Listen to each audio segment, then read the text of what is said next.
bueno, te queremos hacer una entrevista en general sobre la situación actual de Cuba y específicamente sobre la situación de las personas que están ahora en estos momentos en una huelga de hambre en protesta por la represión. La primera pregunta que tengo para ti es esta. Cuando comenzó el acercamiento entre Estados Unidos y Cuba, cuando se anunció, hubo un grupo de opositores que manifestaron abiertamente su desacuerdo con este proceso de acercamiento. Y recuerdo que en una entrevista que nosotros te hicimos, tú dijiste que la posición, que era tu posición y además la que tú considerabas que debíamos tener los interesados en la causa de Cuba, era reinventarnos y aprovechar este nuevo escenario para continuar la lucha. Sin embargo, a lo largo de estos últimos meses y después que se anunció este acercamiento, se ha visto, no solamente que se diga, sino que se ha visto que ha habido un recrudecimiento de la represión hacia los opositores en Cuba. Tú mismo has reportado desde Cuba los arrestos masivos que se han hecho cada domingo cuando ustedes intentan ir a las iglesias a manifestarse como usualmente lo hacen. Y entonces quisiera que nos explicaras si mantienes la misma opinión respecto al acercamiento entre los dos países y qué consideras tú que ha habido de positivo para la oposición en medio de estas circunstancias en que la potencia que respaldaba a los opositores cubanos está buscando un acercamiento con el régimen y el régimen no cede en sus mecanismos represivos respecto a ustedes. Sí, primeramente darles la gracia, ¿no?, por invitarme acá. De hecho, también es un placer bastante grande para mí estar acá con ustedes. Y en la Unión Patriótica de Cuba mantenemos nuestra postura, nuestra posición de que el acercamiento puede ayudar mucho. Lo que sí siempre dijimos y continuamos diciendo es que el proceso de acercamiento no puede significar nunca una postura debilitada de Estados Unidos ante el régimen cubano en los temas que tienen que ver con los derechos humanos. Es decir, creemos que deben mantener el proceso de acercamiento, pero que debe ir acompañado de las necesarias y claras críticas al exceso de las violaciones a los derechos humanos que vienen ocurriendo en Cuba. Y me explico por qué. Este proceso nos ha ayudado en cierta medida a que podamos avanzar, y lo hemos logrado en el último año de una manera mucho más visible, palpable, que lo que se puede hacer con la política anterior. La política de cero relaciones, aislamiento total, nos ayuda menos a trabajar con la población y a visualizar ante el mundo la situación que vivimos en Cuba y la lucha que desarrollamos a favor del cambio político, a favor del respeto a los derechos humanos, a favor de las libertades fundamentales del cubano. Y lo que el régimen, precisamente atemorizado ante el incremento del activismo opositor por las calles cubanas, ante el incremento del descontento popular, obvio que la única fórmula que tienen para responder es mayor represión. Es decir, si tuviese que responsabilizar a algo o a alguien de por qué el aumento de la represión, no diría que Estados Unidos o la Unión Europea, que tenemos que tenerla muy presente en este proceso, son los principales responsables por cambiar su política hacia el régimen cubano. Es el régimen que por su naturaleza no puede cruzarse de brazos ante el incremento del descontento popular y el activismo opositor. Es pura ley física, tercera ley de Newton. A mayor activismo opositor, a mayor descontento de la población, el régimen lo único que sabe hacer es reaccionar con más represión. ¿Qué puede hacer Estados Unidos y qué puede hacer la Unión Europea en este momento para ayudar más a los opositores cubanos y al pueblo en general? No solamente negociar, no solamente continuar con el proceso de acercamiento, sino criticar abiertamente, porque estamos convencidos de la importancia que tiene para nuestra lucha y de cómo reacciona el régimen a las críticas directas. Es decir, el temor de Estados Unidos a la Unión Europea a que si les criticamos abiertamente se acaba el proceso de diálogo, quizá sea lógico, pero si tuviesen que escoger entre continuar el proceso de diálogo y que ello implique que tienen que callar ante los desmanes de la dictadura y criticar los desmanes de la dictadura y que fracase el proceso de diálogo con el régimen, yo preferiría, como cubano y el pueblo cubano, preferiría que se rompa el diálogo, pero que no se le dé la ventaja al régimen de que esté aumentando diariamente la represión y nadie le señale, nadie le condene. ¿Tú consideras que en el transcurso de este tiempo, desde que inició el diálogo Estados Unidos-Cuba, la oposición interna se ha fortalecido? ¿Ha habido un fortalecimiento de la oposición? Bueno, en la Unión Patriótica de Cuba estamos seguros que por lo menos hemos ganado mucho más pueblo que el que teníamos antes de este proceso. Y le voy a explicar por qué. Durante años, muchísimos cubanos, recordemos que el cubano no es un panameño, no es un costarricense, no es un chileno que tiene información, que tiene internet, que puede ver cuántos canales de televisión o leer cuánta prensa quiera. El cubano de dentro, el cubano de a pie, es un ser humano que desde que despierta en la mañana está luchando por su inmediata subsistencia. No sabe ni qué está pasando en el mundo, solo puede enterarse de lo que pasan por Telesur o por Cubavisión. Y como sabe que Telesur y Cubavisión mienten tantas veces y tergiversan tanto la realidad, ni eso ven, prefieren estar al margen de su realidad y de la del mundo que estar viendo u oyendo esos medios. Entonces, ese ser humano que tan difícil le resulta saber qué pasa en su país y qué pasa en el mundo, es fácil de manipular por el régimen. Y durante décadas el régimen le dijo que la responsabilidad principal del hambre, de las necesidades, de la miseria en Cuba, era de lo que ellos llaman bloqueo y que es una especie de caricatura de embargo que en la práctica ni siquiera funciona. Es decir, no hay tales medidas restrictivas que de verdad pongan al régimen en una situación difícil. El régimen más bien lo ha estado utilizando como justificación para su incapacidad, su ineficiencia, para sus graves errores en materia económica. Es cierto que ahora le conviene muchísimo que Estados Unidos les suspenda el embargo y que tengan créditos fáciles para endeudarse también con Estados Unidos como se han endeudado con el resto del mundo y luego no pagan porque no tienen cómo pagar, porque usan los recursos que reciben principalmente para represión, para propaganda, para robar, para engordar, acrecentar sus cuentas en el extranjero para sus hijos, para sus nietos, para sus amantes, para lo suyo, ¿no? Es cierto que en eso andan, y más en medio de la situación crítica que vive Venezuela.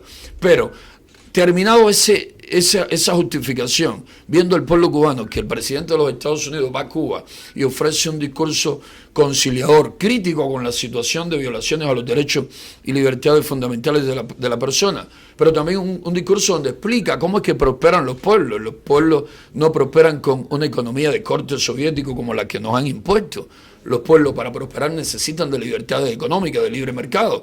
Y Obama lo dice de una manera tan clara, tan precisa, que millones de cubanos se dijeron de inmediato, que estaban todavía medio dudosos, medio confusos, quién es el culpable, quién es el que me hace de verdad daño. Dijeron, este no es el que me hace daño a mí, este está ofreciendo soluciones para mi grave problema, y entonces ven a un Raúl Castro y luego a un Fidel Castro aferrado a sus políticas de siempre, y encima de eso Fidel Castro aparece diciendo que de los Estados Unidos no necesitamos nada. Hasta los militantes del partido decían, no necesitará él, que tiene de todo, pero el pueblo sí necesita y queremos que Estados Unidos nos ayude. Entonces, ya el hecho de que desaparezca esa justificación hace que muchas personas asimilen de una manera más clara, con más entusiasmo, nuestra propuesta, nuestro discurso. Además, el régimen quiso vernos a nosotros, a la Unión Patriótica de Cuba, oponiéndonos abiertamente al proceso de relaciones, para con sus medios de propaganda, que siguen siendo muy efectivos, decirle a la población, estos son los que dicen que te defienden y quieren que Estados Unidos siga imponiéndonos medidas de castigo, medidas restrictivas para que no podamos salir de la crisis en que nos encontramos y que el bloqueo estadounidense es el principal responsable. Cuando la población nos preguntaba por esos días, bueno, ¿y ahora ustedes qué van a hacer?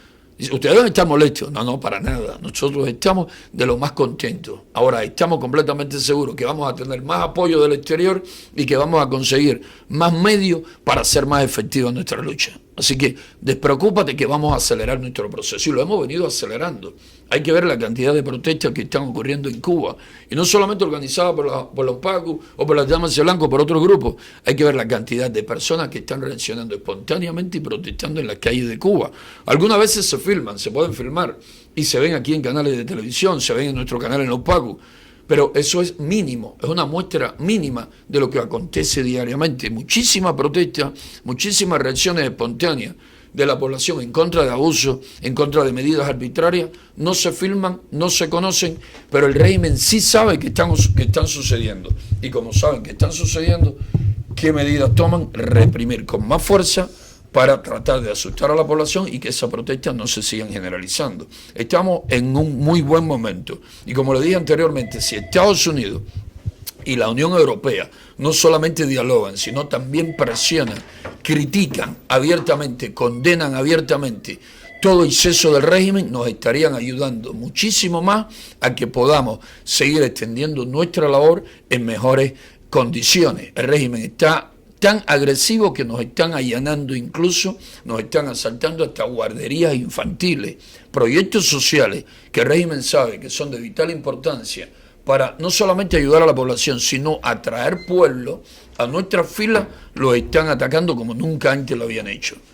Precisamente por el temor a que esos proyectos y el activismo político combinado y la labor de divulgación, que sigue siendo modesta, pero que vamos incrementando dentro de la isla, y que este proceso de diálogo nos ayuda a mayor flujo de personas entre una nación y otra, a mayor cantidad de visitantes solidarios. Y esa es tarea nuestra, conseguir que la mayoría de las personas que vayan a Cuba no vayan solamente a disfrutar del clima, de las playas, de las mujeres, no, que vayan también a solidarizarse con uno, con otro, o con varios activistas, con una o con otra organización. Y eso es muy importante porque necesitamos materiales para imprimir cada vez más materiales dirigidos a la población, necesitamos materiales para llevar cada vez más información audiovisual a la información, porque la lucha en Cuba pasa en gran medida por la cantidad de información que recibe la población.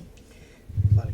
En estos momentos hay 21 cubanos en Cuba en huelga de hambre.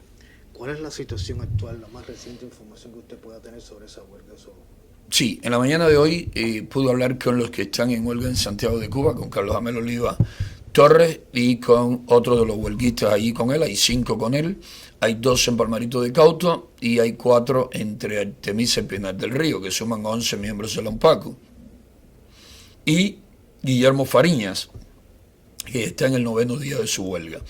Guillermo Fariñas ayer sobre el mediodía entró en un estado de shock, perdió el conocimiento y hubo que llevarlo al hospital Arnaldo Milián Castro. Allí le hidrataron, sueros le pusieron, y sobre las 10 de la noche decidió que él no quería estar ahí en una sala de cuidados intensivos, que regresaba a su casa.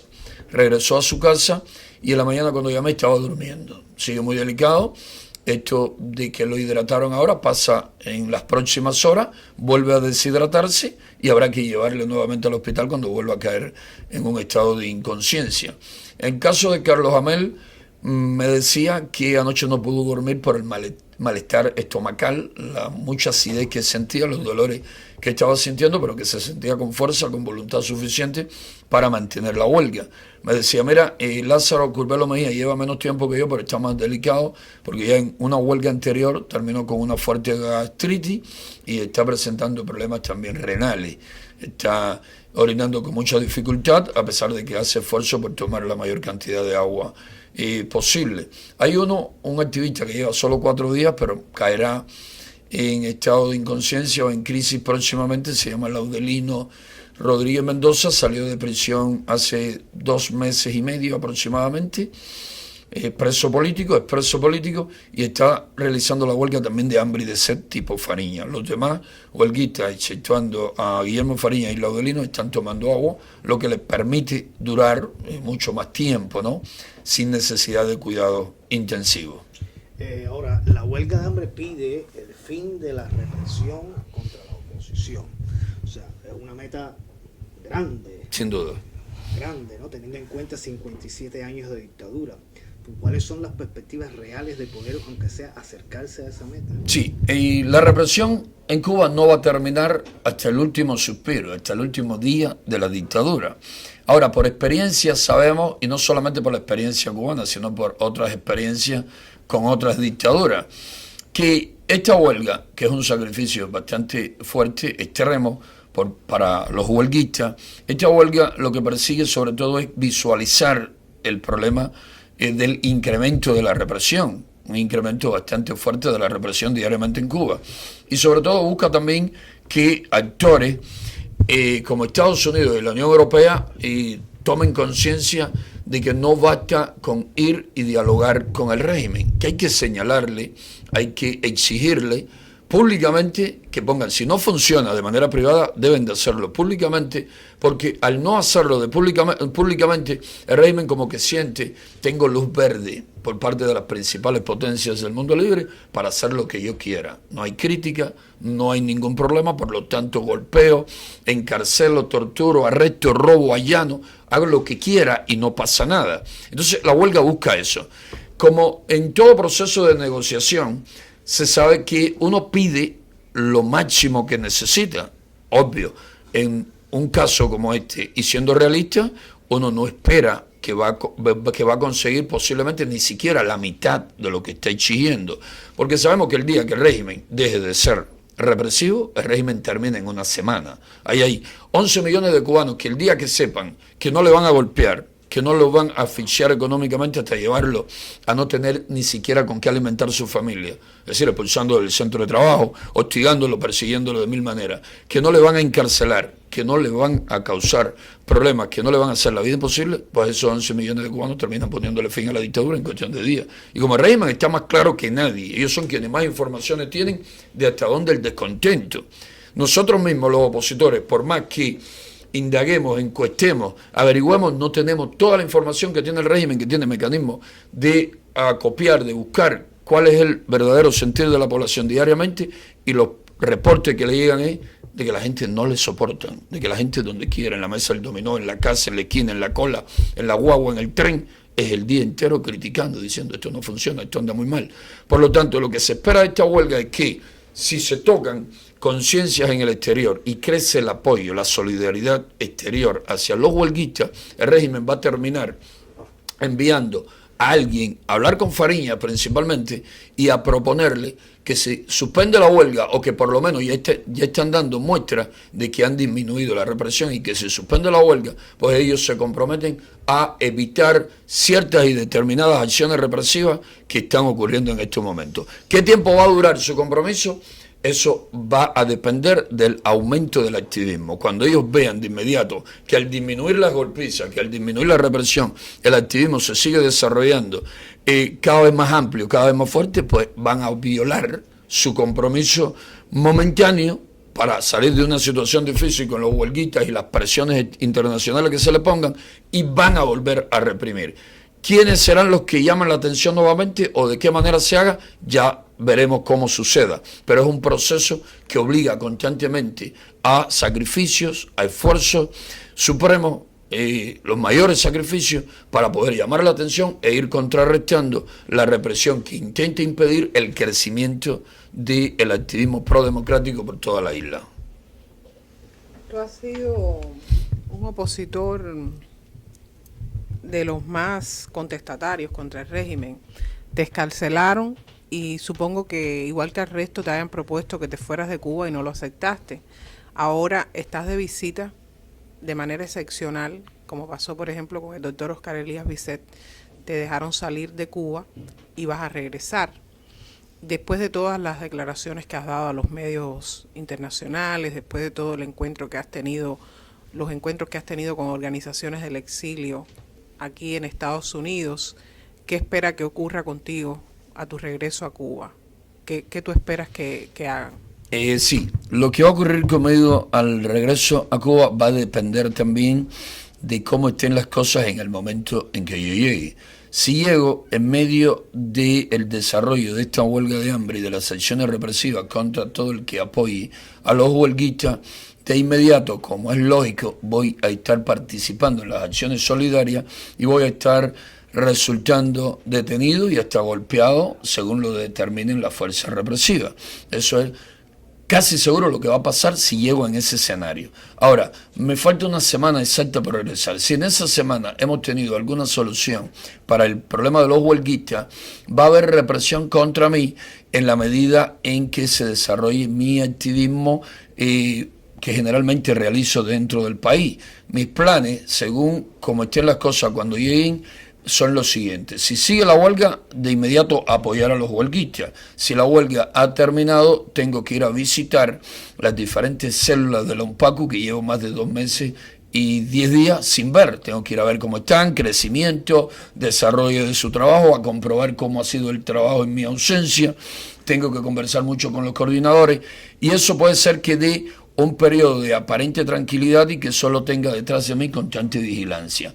Como una de las cosas que ellos saben que ya estamos haciendo es incrementar, aún sin yo regresar, porque hay un equipo muy capaz que mantiene el activismo como si yo estuviese allí, es decir, lo hacen también o mejor de lo que pudiese yo estarlo dirigiendo.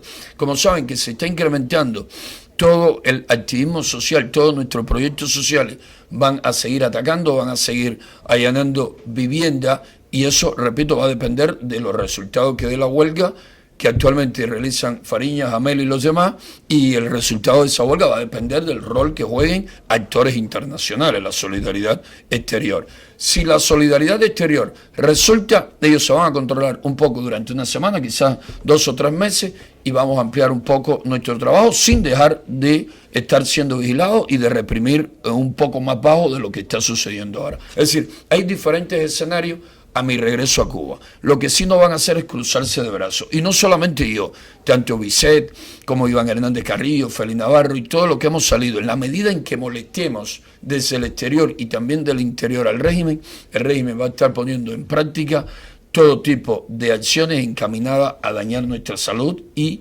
también incluso atentar contra nuestras vidas. Eso es un hecho que hemos comprobado en muchas ocasiones y tenemos testimonios claros de personas que el régimen ha querido utilizar para echar una sustancia nociva en nuestra comida o para atentar contra nosotros dándonos una puñalada como intentaron contra Guillermo Fariñas a finales de 2014 y como intentaron contra otros coordinadores nuestros y como planificaron en mi contra también. Es decir, los escenarios son diversos, las reacciones del régimen nunca van a ser las mejores. En medio de la circunstancia actual que vive Cuba, de este aumento del activismo opositor y del aumento a su vez de la represión del régimen y con el anuncio, según se ha dicho, de que en el 2018 Raúl Castro piensa dejar el poder, ¿cuál tú crees que pueda preverse como el escenario inmediato en Cuba una vez que eso ocurra? Sí, mira, disculpen un momento.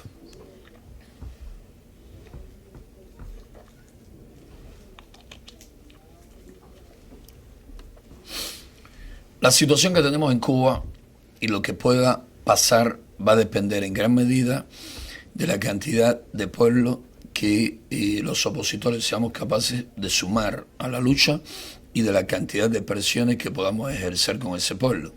La situación que tenemos ahora al interior de la isla es la siguiente. En materia política y de derechos civiles es cada día más represión. En lo económico, el régimen se resiste incluso a acabar de implementar sus llamados lineamientos para actualizar el modelo económico. Dichos lineamientos no son más que parches, curas, aspirinas para una grave enfermedad que ellos mismos han ocasionado.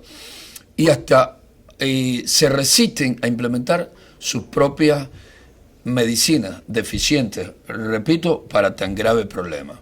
Es decir, que vamos a seguir atravesando por situaciones de carencias, de penurias, de miserias crecientes y más debido a la situación que atraviesa Venezuela, situación a la que el mismo régimen de los Castro ha llevado a Venezuela con sus malos consejos y el gobierno títere primero de Chávez, luego de Maduro, es decir, que han estado implementando estas malas fórmulas que el régimen castrista aconseja con tal de mantener el mayor control del pueblo venezolano y de ahí entonces la crisis que actualmente vive ese país. En medio de esa situación, el régimen se resiste a pensar con lógica y a poner en práctica las verdaderas reformas que Cuba necesita. Por lo tanto, el escenario próximo que tenemos es de mayores privaciones, de más cubanos intentando salir del país. Se le van cerrando las opciones a los cubanos de ir hacia Ecuador y después atravesar parte de Sudamérica y todo Centroamérica para llegar a Estados Unidos. Por lo tanto, vamos a estar viendo muchos más cubanos echándose al mar con la intención de llegar a la Florida. Es decir, en medio de esa situación en que el régimen insiste, se resiste a que ocurran los cambios que se necesitan, en medio de esa situación en que el gobierno sigue poniendo en práctica medidas totalmente ilógicas, el régimen quiere mantener solo dos fórmulas para los cubanos. Una, obedece, quieres mantenerte en Cuba, obedeces y sobrevives como puedas. No quieres obedecer, pues no te queda otra opción. Vete y no sé cómo lo vas a hacer. Nosotros, los opositores, estamos obligados, por una cuestión ética, porque por eso venimos luchando durante años, a hacer popular una tercera fórmula, y es bastante difícil, dado el escenario actual. La tercera fórmula es: ni me voy ni obedezco. Voy a luchar por democratizar a Cuba y porque tengamos en Cuba los derechos, las libertades, las oportunidades y la prosperidad que muchos se van buscando a otras tierras. Y es entendible que muchos se arriesguen a buscar su libertad en otras tierras cuando ven a la dictadura cada vez más cerrada, cada vez más, es decir, con un comportamiento más retrógrado, negado a cualquier tipo de cambio. ¿Cómo podemos conseguir nosotros que se haga popular la tercera fórmula? Y para eso necesitamos cada vez de mayor apoyo, de mayor solidaridad del exilio cubano, de todo el exilio patriótico cubano, de todo el cubano que sienta un poco de amor por su tierra y quiera la libertad de su nación, pero también necesitamos de que siente apoyo de gobierno e instituciones del mundo libre. Ahora, nosotros dentro estamos obligados a tres fórmulas. Organización que no la haga no va a contribuir mucho a la democratización de Cuba. Esas tres vías, esas tres fórmulas a trabajar dentro de Cuba es el activismo firme, valiente, decidido en la calle. El miedo es el principal factor de parálisis que durante décadas el régimen ha usado. El miedo, como le dije anteriormente, a ir preso, a resultar golpeado, a no tener cómo buscar el sustento de la familia. Eso sigue paralizando a miles, a millones de cubanos. Y el miedo solo se va venciendo con ejercicio. El miedo solo se quita actuando. No puede solo proponerle proyectos, ideas, fórmulas al pueblo. Tiene que motivar al pueblo, moverlo a la acción, y en la medida que vayan siendo víctimas de la represión, tiene que irlo acompañando para que vayan asimilando con la mayor firmeza esa represión, vayan venciendo el miedo y cada vez estén más firmes, más sólidos en su deseo de luchar por el cambio en Cuba. Esa vanguardia, que siempre es de menor cantidad de activistas, debe animar constantemente, de manera creativa e inteligente, no solamente enfrentándose a la represión por decir soy valiente y no le temo. Te desgastan, golpiza tras golpiza, desgastan hasta el más valiente. Debe ser proactiva esa vanguardia que resiste en la calle. Debe ser muy inteligente y debe emplear la fórmula, los métodos que hace más de 2500 años aconsejaba Sun Tzu en El arte de la guerra. Cuando vas, el régimen debe creer que regresas, y cuando regresa deben creer que vas. Cuando estás fuerte y dispuesto a hacerle una fuerte manifestación, tienes que hacerle creer que estás débil y que no piensas manifestarte por esos días. Es decir, tienes que jugar no solamente con tu firmeza y valor, sino también con la inteligencia, con una hábil estrategia y con táctica bien pensada. Confrontación por confrontación termina en el desgaste. Ese es el primer punto al actuar dentro de Cuba. Esa dinámica proactiva, acción o acciones, resistencia en las calles. El segundo método de lucha, y que tiene que ir muy unido al primero, si no el primero no funciona, y este segundo tampoco funciona si no existe el primero, es el creciente activismo social por las calles de Cuba. La mentalidad del cubano actual se puede sintetizar de la siguiente manera: solo me uno a ti si demuestras firmeza y valor, y si a la vez me demuestras capacidad de solucionar mis problemas. Si no me demuestras que puedes solucionar mis problemas, aunque sea de manera mínima, y que cuando me enfrento al régimen todas las puertas se me cierran y que los problemas que me vienen encima cada vez son mayores, no te sigo, por mucho que tenga la razón. De ahí que nuestros proyectos sociales deben ir en todo, es decir, deben ir en todos los rumbos, en todos los sentidos y tocar a todos los sectores de la población. Tenemos que trabajar con el artista, con la mujer, con la ama de casa, con el estudiante, con el profesional, con el obrero, con el campesino, con el masón, con el católico, con el bautista, con los evangélicos, con todo. Y para todos tenemos que tener algún tipo de programa que los motive, con el deportista, con el adolescente del barrio, que no se motiva si no juega fútbol con él, si no le monta un campeonato de fútbol en su área, para que comience acercándose y termine comprendiendo que lo que le estamos proponiendo es de vital importancia para que salga de la grave crisis en que existe. Hay que tener programas, proyectos, y el exilio es fundamental para ello, con los que podamos darle de comer al ancianito que se acuesta sin comer, al niño desnutrido, con lo que podamos llevarle medicina al enfermo que no tiene cómo conseguirla. El régimen solo se la vende en divisa y cuestan 20, 30, 40, 50, 100 dólares y no la pueden pagar. Si no trabajamos de manera creciente, efectiva en ese campo, para decirle al pueblo, estamos luchando por ti, tenemos un programa, tenemos un proyecto, tenemos gente valiente en las calles defendiendo tus derechos y libertades, pero también tenemos una serie de estructuras y de mecanismos de apoyo para solucionar tus problemas inmediatos, tus situaciones complejas. Si no hacemos esto segundo, tampoco movemos pueblo y vamos a tener dictadura por mucho tiempo, y puede mutar, puede cambiar de fórmula la dictadura y podemos tener una China, un Vietnam, una Rusia, una Bielorrusia, pero no vamos a tener libertad ni democracia. Ahora, tenemos esos dos factores en práctica, lo estamos moviendo por toda la isla. Si no ponemos en práctica, acompañando y muy bien integrado con estos dos factores, un tercero que voy a explicar de manera resumida, tampoco logramos nada. No valen de mucho las buenas obras, no sirve de mucho la valentía si no hay una hábil divulgación. Los comunistas le llamarían propaganda.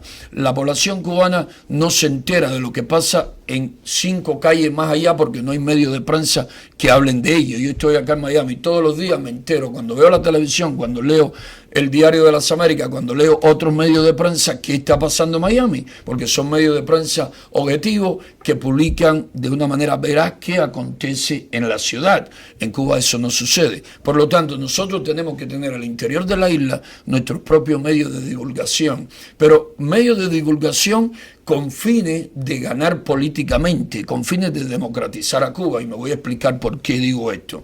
Por ejemplo, si TV Martí se viese en Cuba actualmente por la mayoría de la población con la y esto es una crítica constructiva para TV Martí, con la población, con la programación actual que tienen, no influirían mucho en el pueblo cubano para que el pueblo cubano salga a luchar por su libertad. La programación generalmente que transmite es de represión contra los activistas y de un éxodo constante dentro de la isla. Ambos tipos de información paralizan. Uno le dice al cubano, no te metas en problemas que te van a paliar. Y la otra le dice, no te metas en problemas y tírate al mar.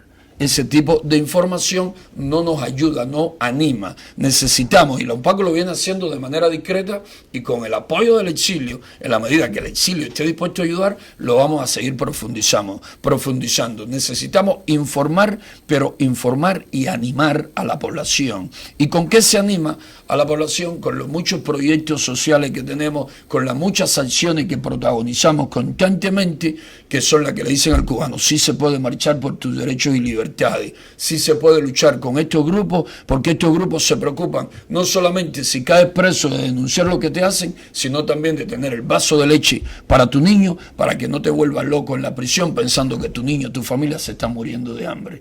Sin esa hábil información, sin esa hábil divulgación, tampoco moveríamos al pueblo a la acción, aunque tengamos personas muy valientes y aunque tengamos 1000 programas sociales muy efectivos. La combinación de esos 3 factores son los únicos que nos pueden hacer que popularicemos dentro de Cuba nuestra tercera fórmula. Ni me voy ni obedezco. Lucho por transformar a nuestra sociedad.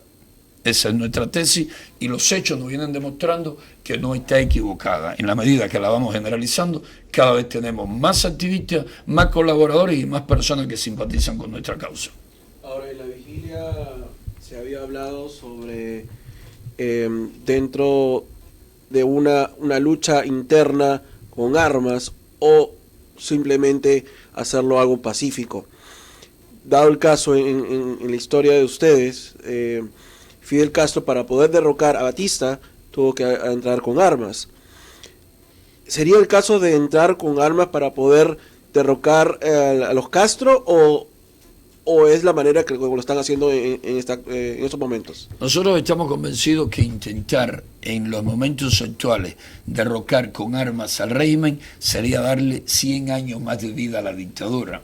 Las dictaduras comunistas son muy diferentes en los mecanismos de sobrevivencia, los mecanismos o las bases en las que se consolidan, que la dictadura de derecha. La dictadura de Batista tenía, vamos, si la comparamos con la de Fidel Castro, tenía tantos puntos débiles que no era difícil derrocarla por la vía armada. La dictadura de los Castro, como todos los regímenes comunistas, cuando le ataca por el uso de las armas, lo que hacen es justificar ante el pueblo y ante el mundo que su represión es legítima porque los están invadiendo. El régimen de los Castro está en un momento muy difícil, el pueblo no le quiere y el pueblo ve como atractiva, aun cuando no se sume en masa todavía, la lucha no violenta, nuestra propuesta de lucha. En la vigilia que realizamos era imposible evitar que eso sucediese. De hecho, sabemos que hay personas que creen equivocadamente que las armas es el mecanismo para derrocar a los Castro. Cuando la gente nos dice eso, le decimos, ¿y qué hace que no están luchando en Cuba? No creemos en nadie que habla que la vía es esta y no la pone en práctica. Nosotros no pondríamos en práctica la vía armada, no porque no nos atrevamos a hacerlo. Si estuviésemos seguros de que esa era la vía, yo ahora no regresaba a Cuba por el aeropuerto José Martí ni por el Antonio Maceo. Regresaba en una lancha fuera de borda con todo tipo de armamento que pudiese conseguir en Estados Unidos, incluso burlando o violando las leyes estadounidenses. Soy fiel a mis principios y creo que la fórmula efectivas son las que debo poner en práctica, las que tengan, además de valor ético, valor práctico. Pero la fórmula armada contra el régimen cubano ni es ética ni es práctica. Y podríamos decir que podría ser ética, pero solamente por la fuerza podría derrocar al régimen cubano una invasión de Estados Unidos. Y ni la quieren los cubanos sensatos, cuerdos, y más cuando sabemos que si Estados Unidos nos ayuda de manera efectiva a continuar nuestra lucha pacífica y que Europa nos ayuda, como es su deber, porque no es un favor que le pedimos, es un deber del mundo libre solidarizarse con los demócratas que luchan por la democratización, por la libertad del pueblo cubano, como es un deber de los demócratas cubanos solidarizarnos ahora que estamos en desventaja y el día en que triunfemos con todo pueblo o con todos los demócratas que estén luchando contra otras dictaduras en otros territorios, en otras naciones, en otros escenarios. Eso no podíamos evitarlo en la vigilia porque era una convocatoria abierta, va quien quiere, unos van equivocadamente y otros van porque trabajan para el régimen cubano. No conozco a quienes hablaban de la vía armada, pero estamos completamente seguros que el régimen tiene en Miami tantos agentes como lo tiene en Cuba y que una de las misiones de sus agentes en Miami es de caracterizar, confundir, desprestigiar la lucha nuestra que tanto apoyo tiene del pueblo y de muchas personas en el mundo libre. Ahorita Estados Unidos está en un proceso de elecciones y hay muchos voceros cubanos que han dicho que apoyarían un eventual cierre, eliminar por completo ese diálogo que Obama acaba de comenzar. ¿Eso sería positivo para ustedes? ¿Qué los afectaría a ustedes que en este momento de salir electo uno u otro de los que están corriendo por la presidencia de Estados Unidos aquí, los afectaría directamente a ustedes? Eliminar esa puerta que acaba de abrir Obama. Mira, eso sería, y te lo voy a responder con la siguiente metáfora. Hay un virus, hay una infección creada por una bacteria en un cuerpo, y vienes y le empiezas a aplicar un antibiótico, pero antes que el ciclo se complete, termina ese antibiótico y empiezas a aplicarle otro. Pero antes que el ciclo se complete, vuelves a cambiar de antibiótico. El germen termina haciendo resistencia a todos los antibióticos y nunca salimos del germen.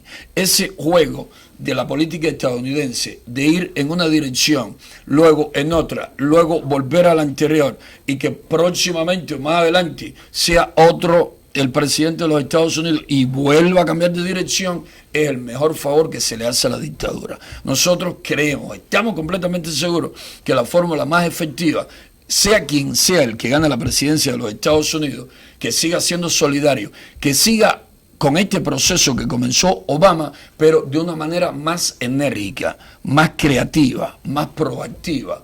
Sabemos que Estados Unidos ahora está inmerso en toda la cuestión electoral y es obvio que ahora no están muy interesados en preocuparse por los problemas de otras partes y menos, además con todos los problemas que tienen enfrentando al terrorismo, las acciones terroristas dentro, las acciones terroristas afuera, en naciones aliadas de los Estados Unidos. Me imagino que haya muchos que digan, ¿por qué nos vamos a preocupar tanto por esa pequeña isla llena de hambre, de opresión y de miseria?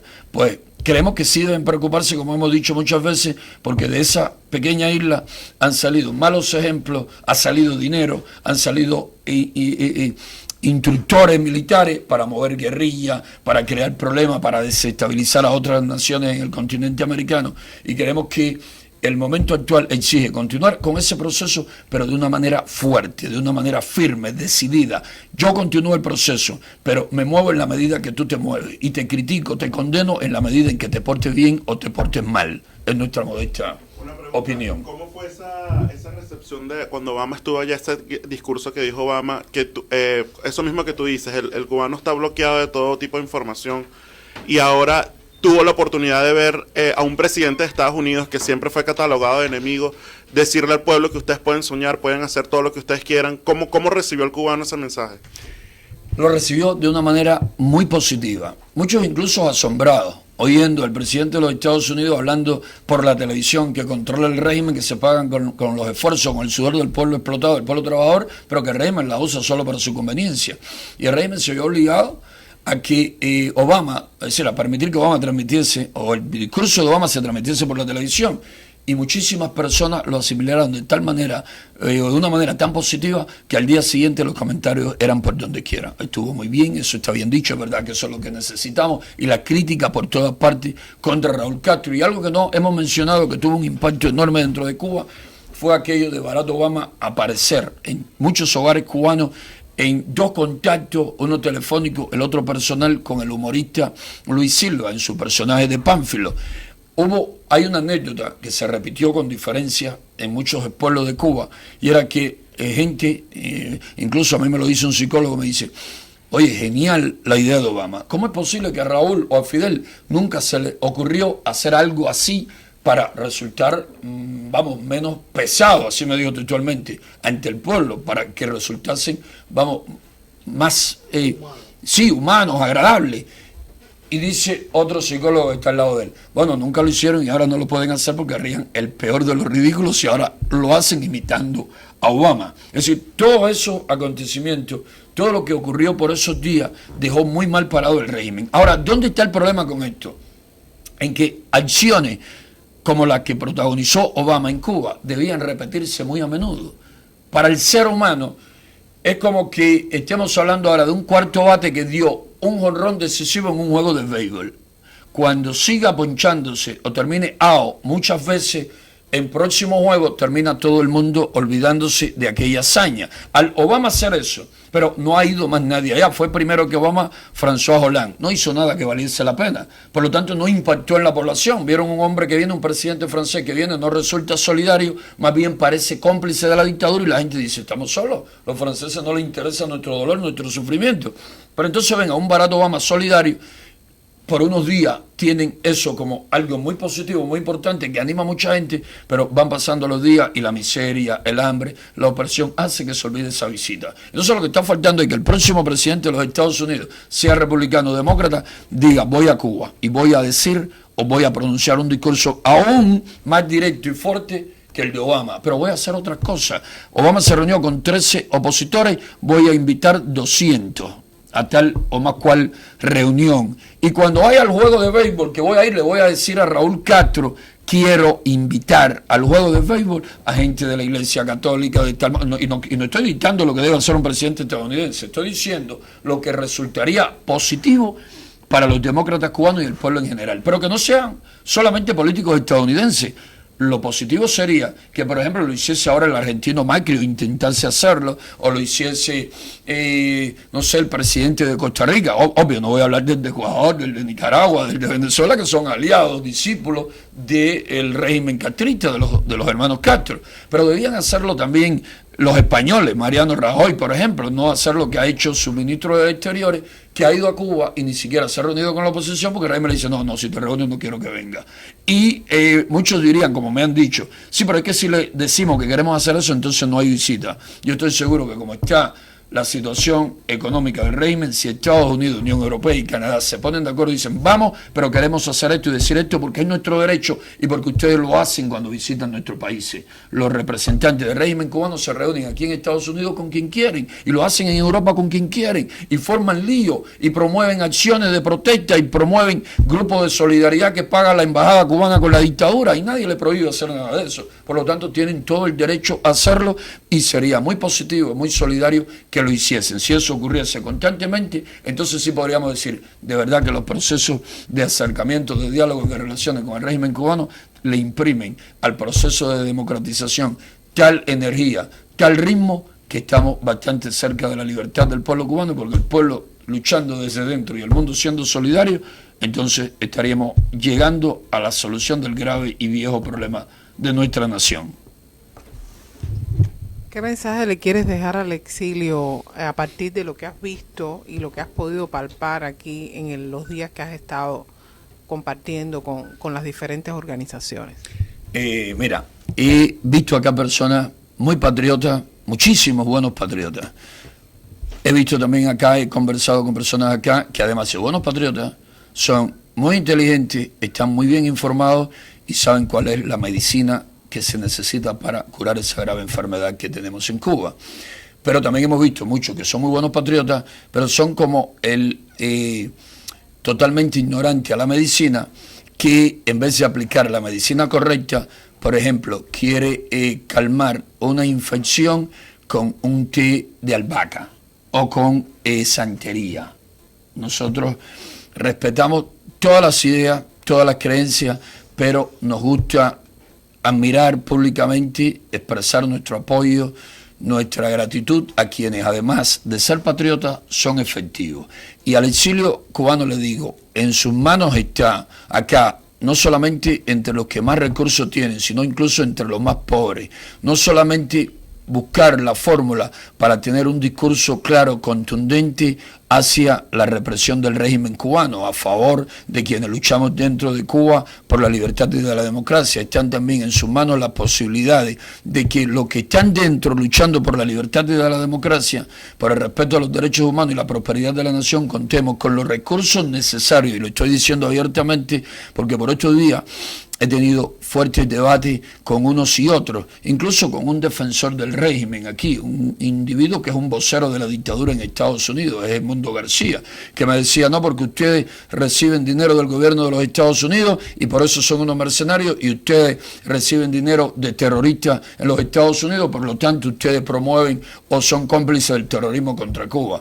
La respuesta fue sencilla, la respuesta fue, en el mundo actual todo el que lucha necesita apoyo, y nosotros como demócratas necesitamos apoyo de los gobiernos del mundo libre, de los gobiernos democráticos y de los demócratas del mundo libre y de los cubanos demócratas exiliados. De quienes no queremos ayuda es de las dictaduras como digamos la de Venezuela, el régimen de Nicaragua, la de Arabia Saudí, la de Corea del Norte, la de China, porque son dictaduras muy parecidas en buena medida a la que oprime al pueblo cubano. Tampoco queremos dinero de individuos que se dedican realmente al terrorismo, que no es el caso de los patriotas cubanos exiliados. Tampoco queremos dinero mal habido del narcotráfico, de robos, de estafas. No, queremos apoyo de fuentes honestas, pero lo necesitamos porque ahora mismo, en la medida que se agrava nuevamente la crisis en Cuba, crisis que nunca ha terminado, el llamado periodo especial nunca terminó y ahora comienza nuevamente a agravarse.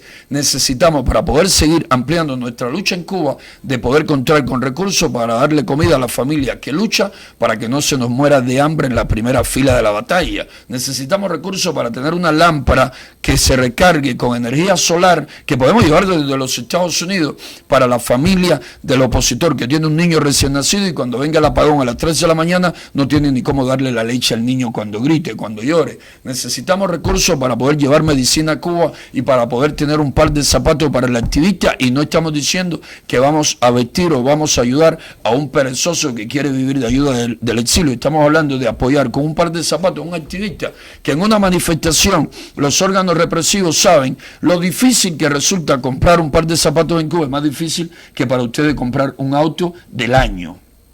Ustedes compran más fácil un auto del año en Tierra de Libertad que un cubano un par de zapatos. Y las fuerzas represivas cogen a la dama de blanco o al activista de la UNPACU o de otro grupo, se lo llevan detenido, le caen a palos, le quitan los zapatos y se lo botan o se lo roban. Y si el exilio no nos ayuda a resolver esos problemas, es obvio que ese cubano sufrido, ese cubano explotado, ese cubano esclavizado dice: prefiero tirarme al mar y que me coma un tiburón a enfrentarme a la dictadura, porque la represión va a ser muy fuerte y porque no voy a tener la debida solidaridad. Así que en síntesis mi mensaje es: apoyen a los grupos que están viendo, que están luchando de verdad por la libertad de Cuba. ¿Cuáles son? Busquen imágenes. Yo les recomiendo a todo cubano exiliado y a toda persona de buena voluntad en el mundo que cuando quieran saber qué pasa en Cuba, pidan imágenes. En Cuba el régimen miente, crea falsos opositores. Hay opositores que no son agentes del régimen, pero tampoco quieren arriesgarse y mienten y exageran su activismo. Cuando quieran saber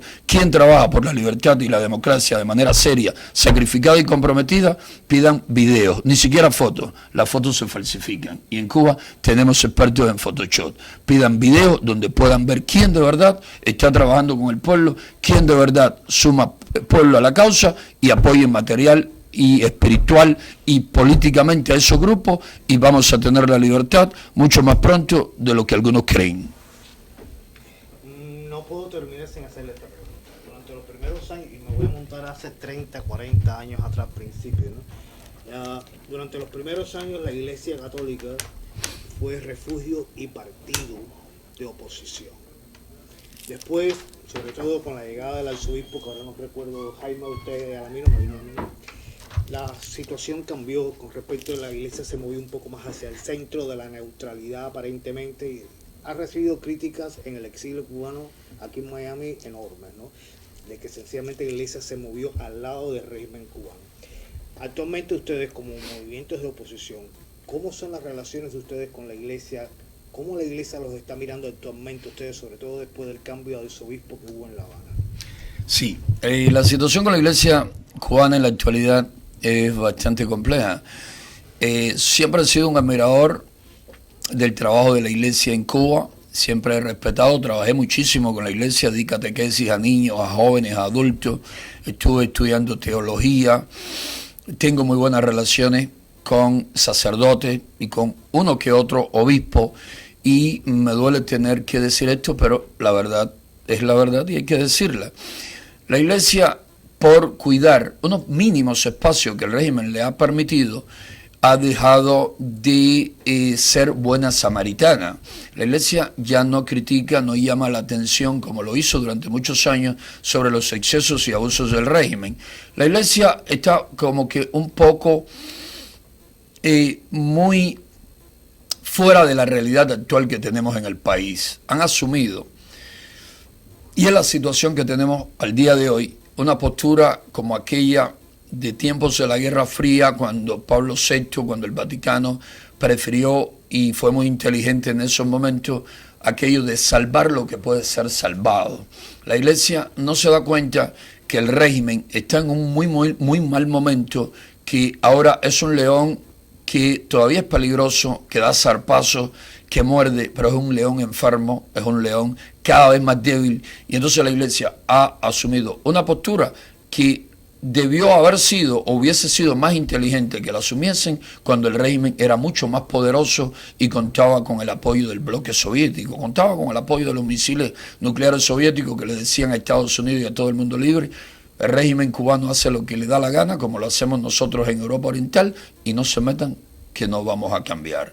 La iglesia ahora debía ser más combativa, y cuando dije que está hipotecando su futuro, lo digo porque hablo con muchos laicos, hablo con muchos fieles, con muchas personas del pueblo, y están muy molestas, muy tristes, muy defraudadas por esa postura tan tibia, tan floja de la iglesia ante los abusos del régimen.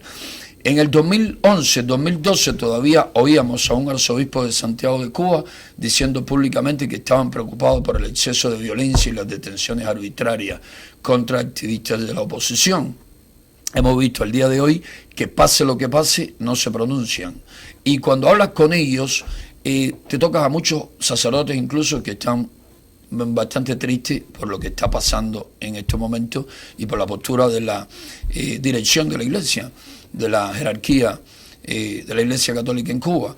Y no solamente se sienten tristes por lo que está pasando, sino que te expresan en privado su solidaridad. Y uno lo agradece, pero eso no significa mucho en una lucha que es pública y que las víctimas, todo el mundo está viendo quiénes son, los golpes, la violencia que reciben, los allanamientos de sus moradas, los robos que practica el régimen, y no hay una voz que se levante. Incluso oímos que a muchos le preocupó grandemente. Oímos primeramente que habían personas que decían, no, el nuevo arzobispo de La Habana va a ser mejor, va a proyectarse de una manera mucho más cristiana, va a ser mejor buen samaritano. Y hasta el momento no, hasta el momento lo que hemos visto en la práctica que piensa seguir la misma línea de Jaime Ortega. Lo oímos diciendo que él no estaba por el capitalismo, que él no quería capitalismo, que él quería un socialismo que prospere. Aquello resultó ridículo porque en Cuba existe el peor capitalismo que se pueda tener en una nación, capitalismo de Estado, pero más que capitalismo de Estado, capitalismo de una familia, capitalismo de un grupo de generales muy emparentados o muy dependientes de esa familia, la familia Castro. Y termina diciendo que un socialismo que prospere. ¿Cuál socialismo que prospere? ¿El del siglo XXI?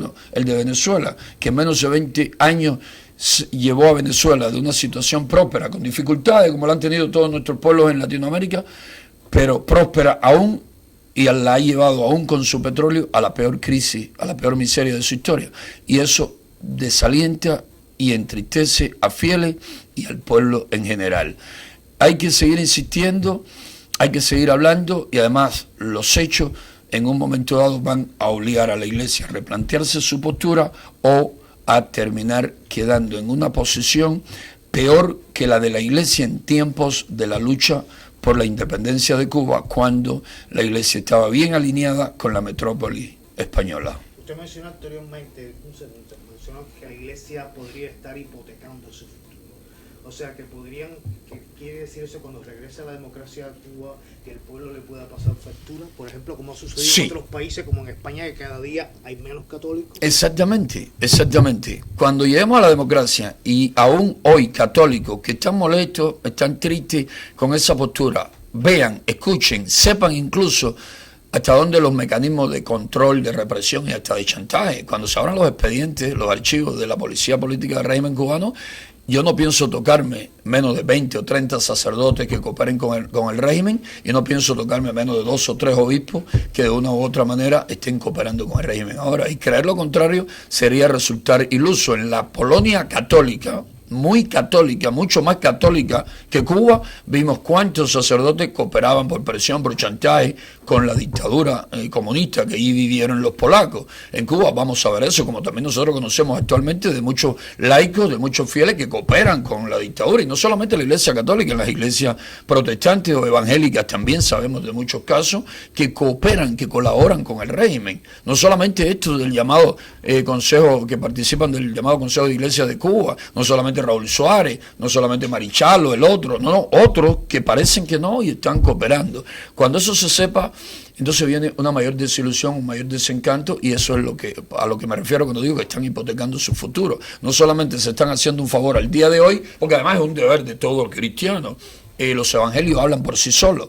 Si vamos a actuar de la manera en que ellos están actuando, estamos diciendo Jesucristo fue a la cruz por tonto. No debió haber ido a la cruz. Jesucristo debió haber negociado con Herodes, debió haber negociado con Pilato, con el poder romano, debió haberse entendido con ellos, y no debió haber muerto en la cruz. Por lo tanto, el comportamiento de quienes obvian o se apartan de la cruz de su momento, pues entonces no están siguiendo al maestro, no están siguiendo a quien dicen seguir, están haciendo todo lo contrario, están optando por una postura como aquella de la Iglesia en la Edad Media, o en el periodo en que la Iglesia era parte de los mismos poderes políticos, era parte del Imperio Romano o del imperio del momento, o del señor feudal del momento, y era cómplice de abusos y de explotación. Eso estarían haciendo ahora. Y lo peor es que estamos en tan buen momento, ahora las cosas están para la Iglesia mucho más fáciles para jugar su rol, para vivir su compromiso en Cuba, que cuando publicaron aquella pastoral, El amor todo lo espera, o en aquellos momentos cuando, por ejemplo, un sacerdote valiente como José Conrado, a quien la jerarquía de la Iglesia Católica ha estado arrinconando para evitarse problemas con el régimen, escribió aquella carta responsabilizando a Fidel Castro con los graves problemas que teníamos en Cuba, que por cierto la Iglesia lo mandó a estudiar a España durante varios años para calmar las tensiones con el régimen. Estamos en un momento que la Iglesia Católica y la Iglesia Evangélica, con solidaridad extranjera, podrían hacer su labor y el régimen dudaría mucho en atacarlo con la fuerza en que podía atacarlo en tiempo en que contaba con el apoyo soviético. Están como el elefante de la fábula. Están ahora con fuerza suficiente para arrancar la estaca donde le tienen amarrado, y entonces se están comportando como el elefante pequeñito que no podía alar la estaca. No, yo he estado pasando todo por Twitter, por eso no. Yo tengo una pregunta. Nuestro tuitero. El Twitter oficial. ¿Qué concepto tiene usted, José Daniel Ferrer, o el pueblo de Cuba de Donald Trump? Mira, yo soy bastante reacio a emitir opiniones de líderes políticos de una nación amiga, y más en medio de un proceso electoral. Y dentro de Cuba hay, es decir, la información que recibe la mayoría de la población es la que el régimen quiere que le llegue. Y el régimen no solamente ataca y critica constantemente a Donald Trump, sino también lo hacen con Hillary Clinton, aunque algunos crean que para el régimen Hillary es más agradable que Trump, ¿no?